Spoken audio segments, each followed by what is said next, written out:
அதாவது சட்டையில கொஞ்சம் அழுக்கு பட்டுருச்சுன்னா உடனே என்ன பண்ணிடுறோம்? உடனே என்ன பண்ணுறோம்?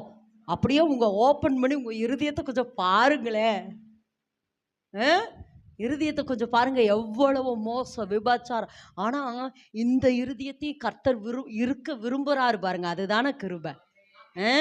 அதுதான் கிருபை. இந்த இருதயத்திலும் அவர் வாசம் பண்ண விரும்புறாரே.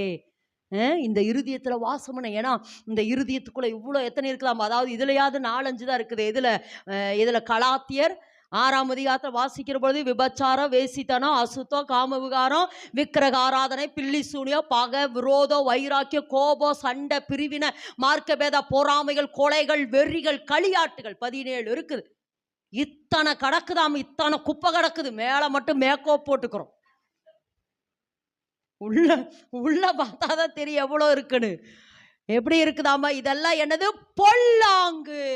நம்ம இறுதி எப்படி இருக்குதாமா? பொல்லாங்க. கசப்பில்லைன்னு சொல்ல முடியுமாமா? அதாவது நான் பரிசுத்தவான்னு சொல்ல முடியுமாமா? கசப்பில்லைன்னு சொல்ல முடியுமா? வைராக்கி இல்லைன்னு சொல்ல முடியுமா? கோபம் இல்லைன்னு சொல்ல முடியுமா? ஒருவேளை அந்த மேல ஒரு இருக்கு, அந்த விபச்சாரம், வேசித்தனம், அது இல்லாமல் இருக்கலாம். ஆனா அடுத்து பாருங்க, பொறாமைகள், கொலைகள், வெறிகள், களியாட்டுக்கள், இதெல்லாம் எவ்வளோ காரியம், இதெல்லாம் எவ்வளோ காரியம். அப்போ இன்னைக்கு என்ன சொல்றாருன்னா, இந்த இருதயத்தினுடைய